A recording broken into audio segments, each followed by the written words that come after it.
අපි උදේට කනවා, දවල්ට කනවා, රැයට කනවා වගේම ක්‍රීඩාශීලීත්වය කියලා කියන්නේ අපේ උදේ හවස රැය තියෙන සංස්කෘතික කටයුත්තක් බවට පත් වෙනවා.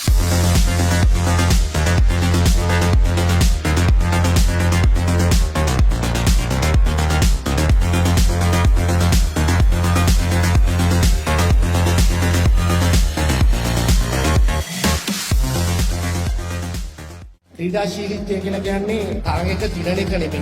අපේ රටේ හැම තරුණ තරුණියෙක්ම ක්‍රීඩාශීලීත්වය කියන ගුණාංගය අපි ගන්න ඕනකම තියෙනවා. ඒ වෙනුවෙන් තමයි අප හිතන්නේ විශේෂයෙන්ම අපේ අමාත්‍යාංශයේ තරුණයන් පෙළගස්සද්දී අපිට මේක අතිශය වැදගත් වෙනවා. අපි දන්නවා සිංහල දෙමළ අලුත් අවුරුද්ද එනවා. ඒකට දිනයක් තියෙනවා.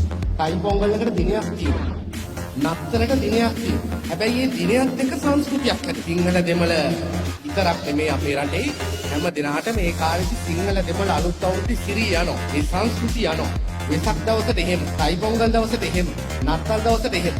ඒකට මේකත් එක්ක ගොඩනැගිච්ච සංස්කෘතියක් තියෙනවා. හැබැයි ඕගොල්ලෝ අපි කාටත් අපිට අවුරුදු ගණනාවක් ඇතුළේ අපිට බැරි වෙලා තිබුණා ක්‍රීඩාශීලීත්වයෙන් ක්‍රීඩා සංස්කෘතිය ගොඩනගන්න.